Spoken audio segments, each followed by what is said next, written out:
Hello and welcome to Chat Time with me, Oinitham. It's election time and my guest today is Professor Lakhon Kamar. He is the professor at Northeast Hill University, Shillong.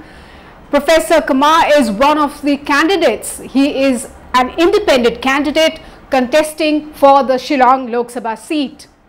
Professor Kamar, welcome to Northeast Live. Thank you. Namaste.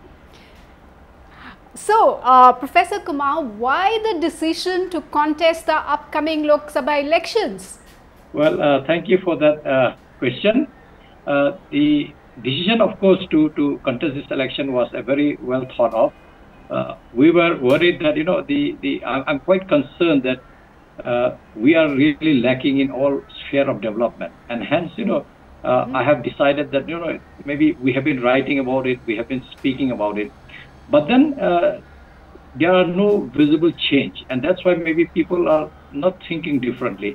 Maybe as a professor of the university, as somebody who has been writing about it, I think it is my duty that I bring my agenda, I bring my idea as an independent candidate with an independent mind. What kind of vision, what kind of mission, what kind of motto that I have for this state of Meghalaya, and that's why I have come out to fight this election. To make sure that people know what is my concern, what is my vision, and what is my mission that I'm going to carry. So that was the reason why I decided to contest this election. All right. So, Professor, you think that people will come out and vote depending on who the candidate is, rather than the political party the candidate is representing, or the symbol that any particular candidate is representing? Is that what you think? Well, that's a very interesting observation that you have put forward. I do believe that voters of Meghalaya are smart. They will go by candidate and not by party. So this is what I believe, that in this election, people are looking at who are their candidate, irrespective of whether he is independent like me or they belong to a party, whether it is national party or regional party, because we send one person, and that one person has to be somebody who can actually carry the message to Delhi, so that people in Delhi should know what kind of problem we are facing and how exactly this will be addressed in days and months to come. So this is what I thought, that voters will go by looking at the candidates, their quality, their qualification, their experiences, and how exposed they are. And more so because of the fact that one has to be able to speak different languages in order to succeed, particularly in the parliament, because deliberations often happens in different at least in largely in Hindi of late, and of course a little bit in English. So that was that. Then I do believe that the voters will be mindful, and they will choose a candidate, because it doesn't matter whether you come from an independent as I am, or you come from a party. You send only one person to the parliament from these 7 districts. Send the best person. I'm sure people will see through it, and they will make sure that they will. And I do believe that they will send somebody who can really truly represent their voice of concern, their concern in the parliament. In fact, yes, Professor. In fact, of late, and in fact over the years also, we have been seeing a lot of party hopping that has been going on. So I totally get what you are saying, but Professor, a little bit about, you mentioned about your vision and your mission. So in case you are elected to the Lok Sabha, what will be your top priority, or maybe your top priorities as far as the Shillong constituency is concerned? Well, about my motto of course is the inclusive growth of Meghalaya. I do believe that we have to bring the most downtrodden at par with the everyone else, and hence we have to make sure that there is inclusive growth for everyone, and we start with the most neglected ones, so that they can also have equal opportunity in the state. And that's why I think it is very, very important for us to keep, and for and that's my motto. My vision, of course, is that to achieve this motto of inclusive growth of Meghalaya, where everybody is gainfully employed, we have to make sure that all these 7 districts that we have, whether it is East Khasi Hills, West Khasi Hills, Southwest Khasi Hills, Eastern West Khasi Hills, or Eastern East Jaintia Hills, West Jaintia Hills, or the Ribhoi district. All these areas and the rest of Meghalaya, of course, they will flourish into an overall developed and self-sufficient ones. And where everybody living in these villages and small towns, they will have a regular source of income, which will, of course, result in overall well-being. Every village should be self-sufficient, let's say, in next 20 to 25 years. And that's my vision that I have. To achieve this vision, of course, I have set out missions. In my missions, of course, I have put education as the top priority, because education is the utmost important. And when we think about education, we have to think about the primary and the middle school education, whereby the government sector schools has to be strengthened so that they can impart not only the academic knowledge, but they also give opportunity to people who are talented, whether they're in the field of sports, whether they're in the field of music, in the field of arts, or any other realm, so that, when they are well equipped, tomorrow when they passed out and finish their degrees, they will be well prepared to take up any suitable job. So that is my top priority, because government schools are the one where poor people can afford to go, because the fees are less, and they do have the best of infrastructure, including buildings and teachers, and they are all well paid. And hence, it makes sense that we have to strengthen or revamp the primary and secondary school, and it has to start with the government sector schools. The other, of course, important agenda is the revamping of the healthcare system. We have to strengthen our PSCs and CSCs so that every village have their due share of good medical and health care, and hence that will be my next priority. Employment, of course, enhancing the employment opportunity will be one of my most important agenda, whereby we'll try to see that they are all gainfully employed. Particularly, it should start from the government sectors, central government offices that are here. All the Group B and Group C posts should be filled up by Meghalayan. Of course, reservation policy of the central will be followed. Apart from that, all open category posts should be filled up by locals or the Meghalayans. I think it happens in every state. It's nothing unique. In Assam, you will see people from Assam will get the job. In Orissa, people from Orissa will get from Andhra, and so on and so forth. So in Meghalaya, we do believe that, and these are small clerical posts of Group B and Group C, including even Group A, I would say. If they're eligible people who are at par with the rest of the country, or they should be employed. And this is important, so that we give chance to people, because the whole purpose of creating the state of Meghalaya is to take care of the need and aspiration of the people of Meghalaya. And I do believe that employment opportunities are one such ways by which we can actually help out our own people. Of course, government employment opportunities are limited. We have to increase, or we have to support the entrepreneurship. And when we support the entrepreneurship, we will allow our younger ones to really do well, create their own business, and support them with financially, so that they can actually be able to carry out this message of not only looking for government job, but maybe you can create private sector jobs also, which will reduce the bulk of unemployment and increase the employability of our people. So the next, of course, is border disputes with Assam, which is also one of my agenda. A lot of our sports persons are there. They should be trained well, so that they can go ahead and become Olympians or Asian Game medal winners or Commonwealth Game winners. We also have to provide scholarships to our students, whether they are doing academic work or sports work or any other field that they choose, or they are born with those talent.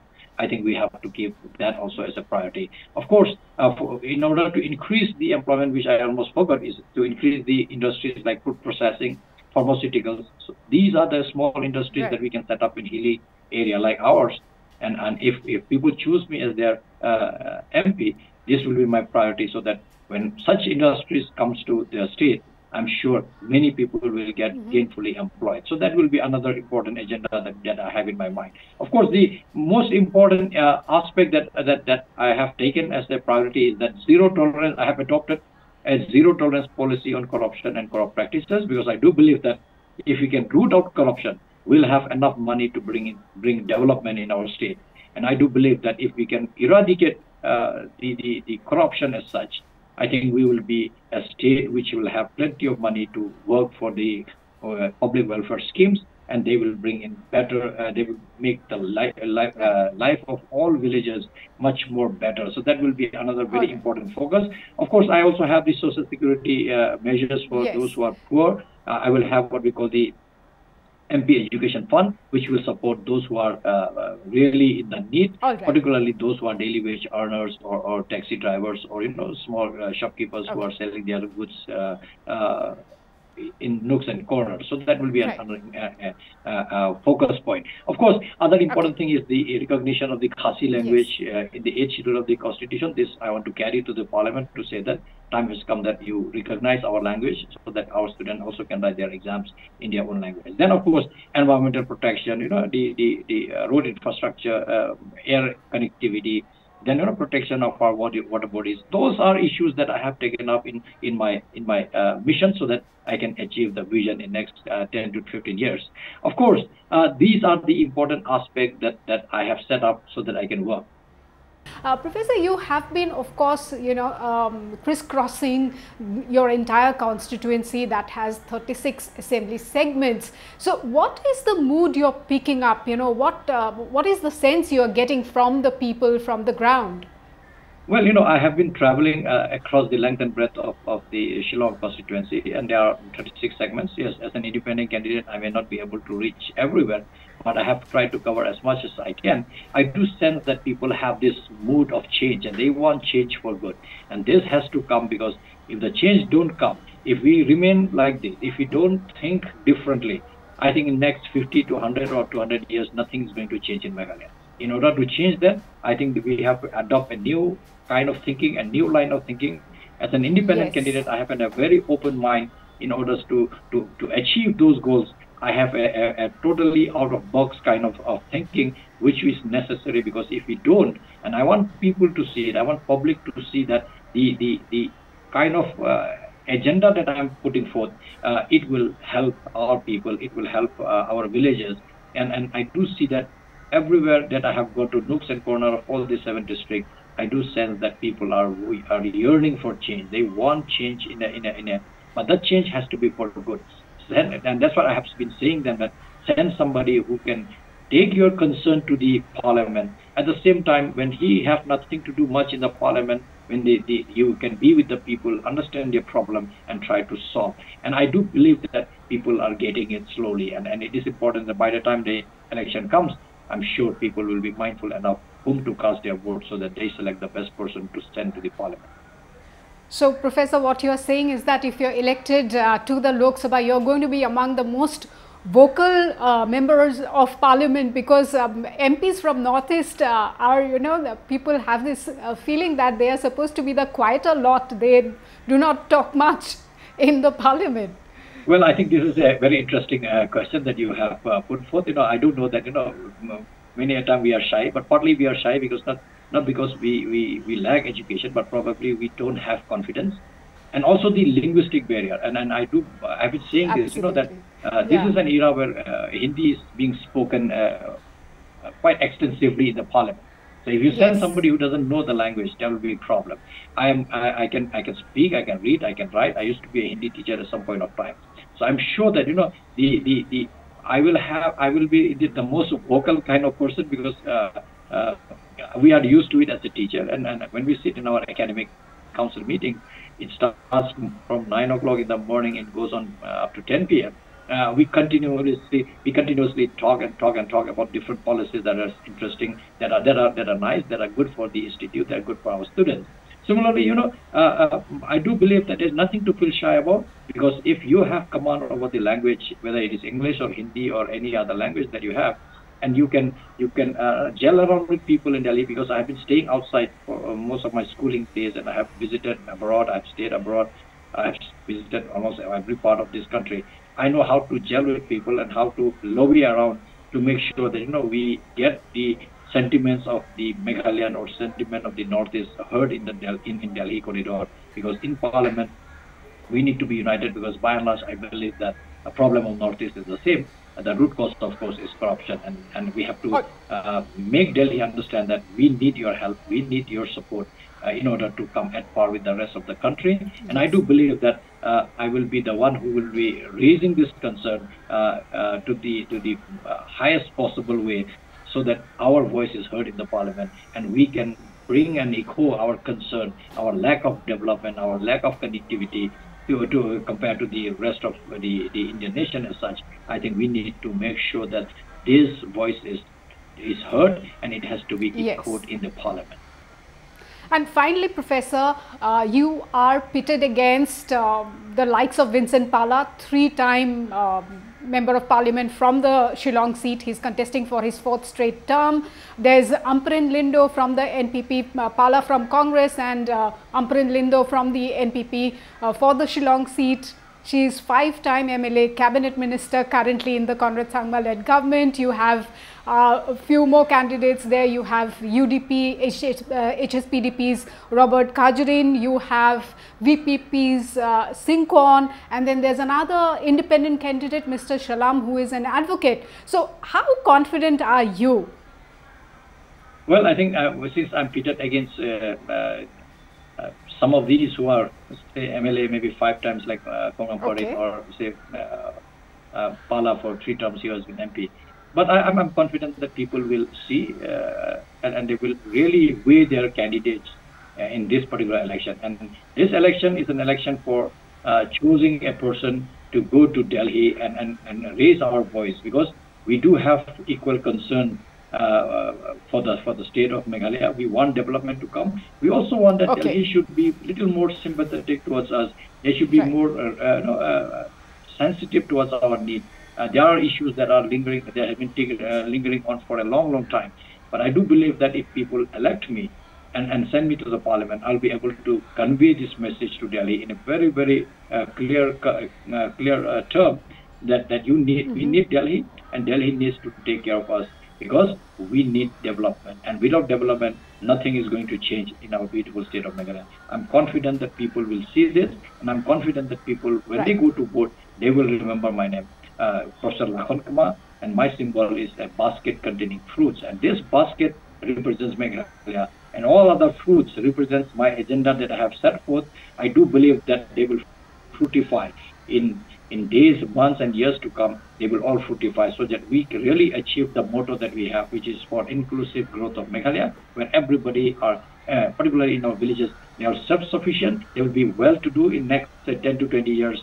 Every villagers will be self-sufficient, or every village will be self-sufficient. They will have good roads, they will have good footpath, they will have good lights, they will have potable water, they will have every requirement, good healthcare system, good education, good schools, and so on and so forth. All this will come, and I do believe that if people give me a chance, I will be able to make sure that these things will come. Yes, it cannot be achieved in one day. We don't know. Rome was not built in a day. I do believe that if we sincerely work, if we are not corrupt, if we are mindful of the requirement of the people, I should be able to deliver if people elect me as their MP. Because I have always said that MP's job is to raise the concern of the people in the parliament, and also at the same time see what kind of legislation the rules are coming up, what kind of policy is being made, whether it is good for the state of Meghalaya, whether it is good for the country. If it is good, we'll accept it. If it is not good for the state of Meghalaya, for the people of these 7 districts, if it is not good for the country, we will oppose it. So I'm very clear on that. I will be very vocal if I get a chance to represent the people of these 7 districts, if they elect me as their MP. So finally, we will get to know on June 4th who wins the battle, who wins Shillong this time round. Professor Kumar, thank you so much for joining me. Wishing you the very best for the upcoming elections. Thank you. Thank you, and thank you viewers for watching. Keep watching Northeast Live.